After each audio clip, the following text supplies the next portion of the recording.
No, like, this is a good start. Very professional. Okay. We have the Inside the Book studio sessions here at the Radio Free Brooklyn studio with Kasey and Patrick of a very special episode. How are y'all doing? Doing good. Happy to be here. Happy to be here. Yeah. So, along with being in a band together, y'all are married, but I must ask first, what came first, the band or the band? I'm so sorry. This band came before this band. There was a band before that band. Oh, so the band and then the band and then this band. Perfect. Yes, absolutely. Beautiful. Well, I'm a big fan of this band and this band, and this is going fantastically. So I bring up this topic because As Bands Do BK is a guide to Brooklyn by bands in which musicians share their favorite places.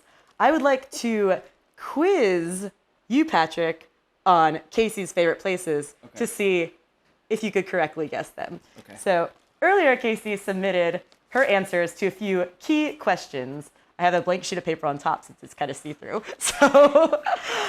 So Patrick, the first question, let's see if you can guess Kasey's favorite places. What is her favorite bar? The Palace. Correct! What is it about the Palace that y'all like?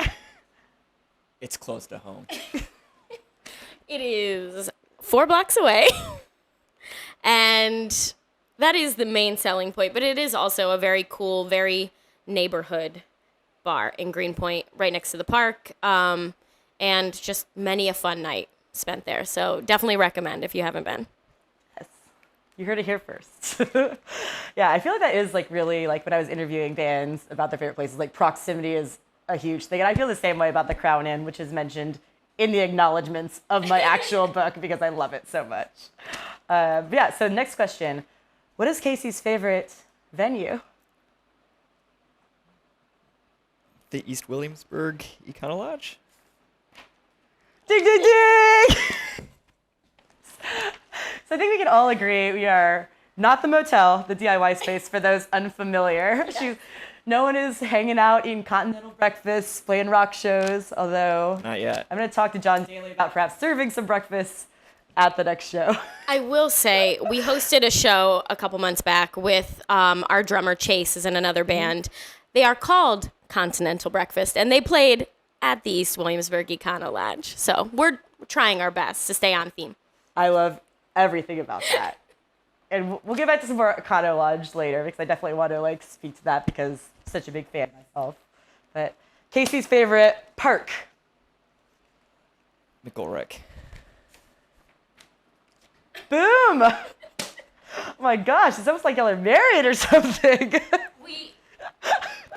Our joke is that we have not fused into the same person, but we are not fully two different people.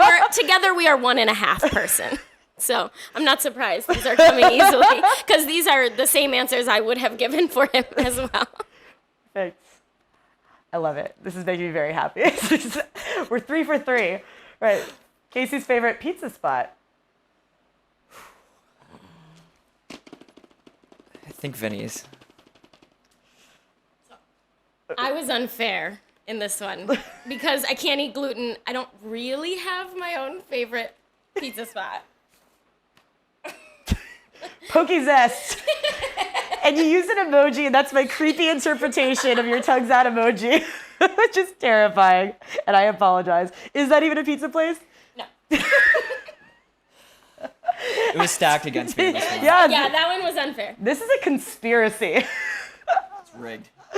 All right, Kasey's favorite coffee shop? I don't remember the name of it now, but is it the one around the corner? Yeah, Green Lane is around the corner. We'll take it. Pressure's on. It's, I know. Brain's not working 100%. Or variety if we're at the park. Good. And finally, Kasey's favorite subway stop. So no one can get mad at me This We'll is see. this is the subway stop that she jokes is her favorite. It's the Times Square 42nd Street. Subway And stop. answer is So Morgan question mark. But Times Square asterisk. But she said it wasn't in Brooklyn. So you get it right. I knew you would get that one, and I was like, oh wait, this is about Brooklyn, obviously. So I picked Morgan because that's my middle name. We're all learning so much about each other here inside the book studio sessions. And I will say that Patrick submitted his answers as well, and they were The Palace, Econo Lodge, McGorwick Park, Variety, or was it Green Lane?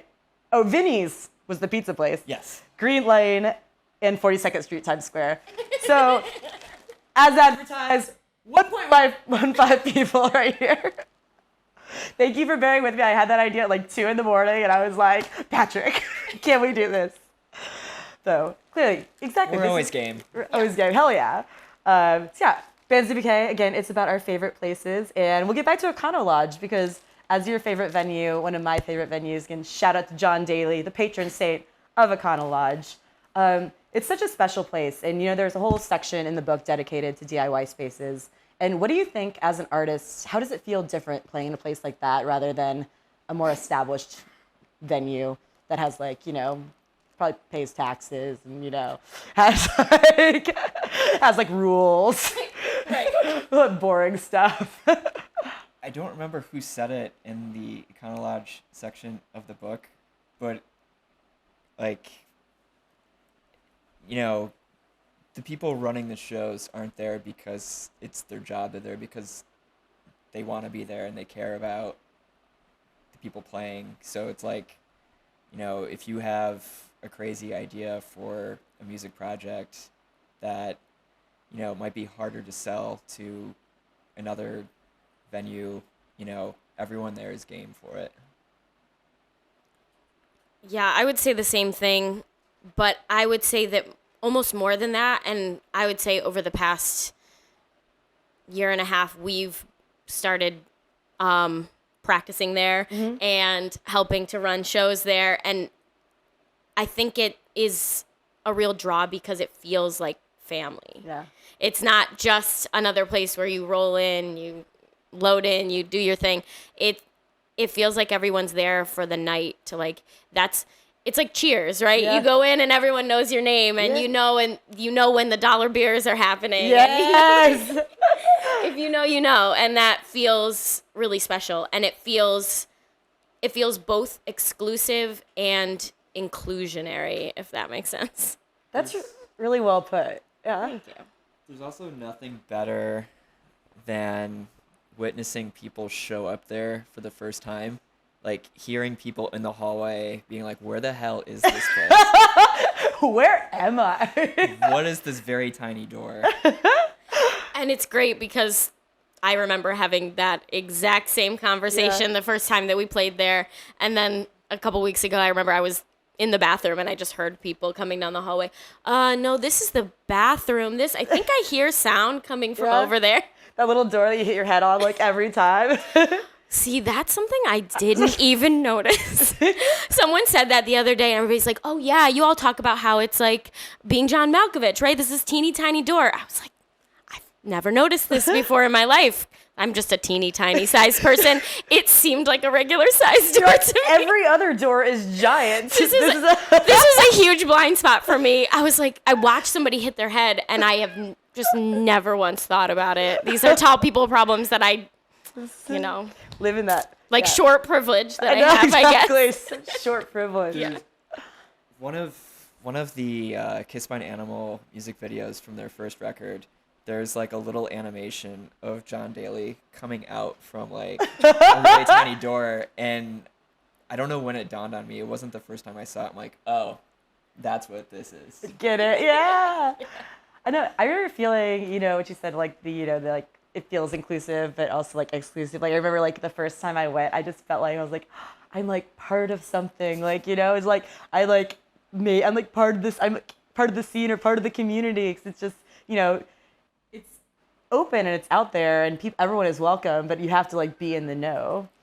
And I think that's really cool. Yeah, it's like the friendliest, not so secret society.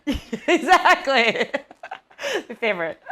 Yeah, and again, shout out to John Daly again for doing that and for everyone who runs that, because DIY spaces like wouldn't exist without people who, again, just like care a lot. But I do want to also mention in the Bands to Decay book, we talk about the gutter, which is a more above ground venue, normal sized doors, and your near death crowd surfing incidents. Yes. So I would like to hear, I mean, you can read all about it again in the book, but I'd like to hear a little bit more about, unless this is some trauma. I don't want you to have to relive this trauma.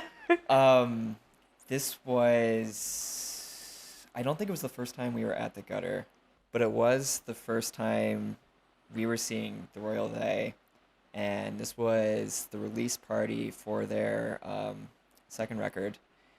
And I think we came late. They were like the last band playing, and we got there like just as the band before them was finishing. And I remember like between the changeovers, it just got packed, right? And I don't think like we've been going to shows for quite a few years locally. Yeah. And I don't know the last time before that where the band started and everyone just like went nuts. Yeah. And this happened very quickly, but within the first song, one of the last things I saw before taking my tumble was Greg Hansen coming down from crowd surfing while hearing a glass shatter behind me and thinking, well, this is... He died doing what he loved. Yeah. I don't know if you have anything to... That was not the only time we had a big situation of falling at the gutter. It is, I will say, maybe baked into its DNA, because we were doing a tour kickoff show, and a friend of ours showed up. It was like the hottest day of the summer that far, and he was out running errands all day and all these things, and we had said hi to him, and he goes, I'm gonna go to the back. I'm gonna get a drink of water. I'll see you guys later. Next thing we know, half of the Sharp Shadows are like carrying our friend out, bleeding. He just passed out, fell on a can, and just bleeding. Damn. He was fine. He did. Live music is dangerous. He did get stitches. But you know, the concrete floor in the back of the gutter has seen some things. We did mythologize that event in our music video for Cowboy. Yeah? Yeah, people should watch that with this story in mind. Check it out. A very special episode's music video for Cowboy, the true story behind the video. Yeah, maybe it has something to do with people falling in there. It's like, it's also bowling alley. It's going down like bowling pins. There's something there. We'll unpack it. Well, I want to keep these interview portions short and sweet so we can get on to the music. But I do want to ask you, who are a few of your favorite bands in Brooklyn right now? Well, we would always say the Royal They don't. None of them live in Brooklyn anymore, so I'm not quite sure if that counts. But as much as Times Square does. Yeah, the spirit is still here. I'll let you share. You can't talk about Brooklyn music without talking about Nihiloceros. Yes, 100%. Mike, 100%. Shadow Monster. Who else?